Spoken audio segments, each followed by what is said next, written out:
Hi, I'm here to tell you about your New Holland TC25D, TC29D, and TC33D New Holland tractor starting problems. So, just real quick, what we have going on here is, if you look here, I'm trying to start the New Holland and try and turn it over. Nothing happens. You can see, let the glow plug glow, still no starty.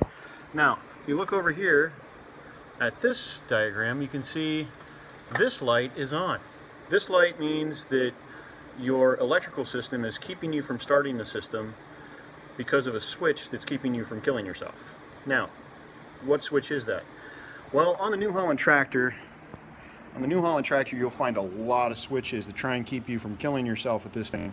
So, what you'll do is you'll go down here and you'll look. You'll have this PTO, which I've actually got in the engaged position, which I'm trying to falsify the fact that, we have a problem here. This actually engages a button down in there, and I'll show you those in a second. So I'm going to turn this off, and you'll see that the light has gone out.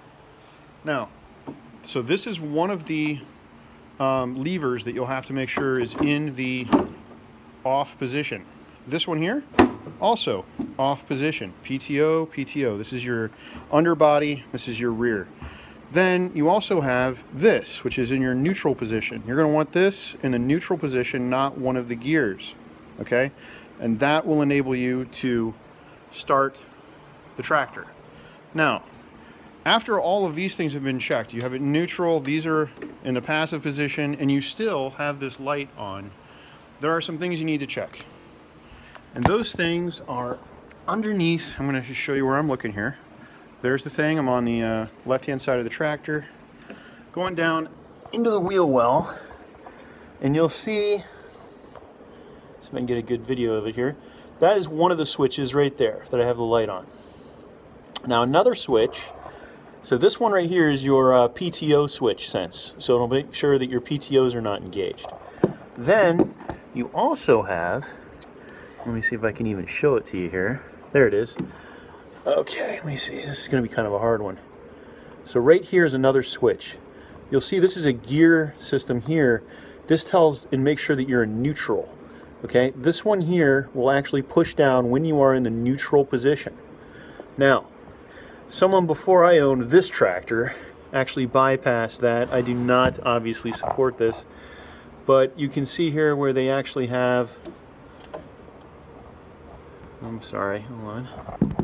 This might be a crappy video, but at least it'll help you. So you see this right here?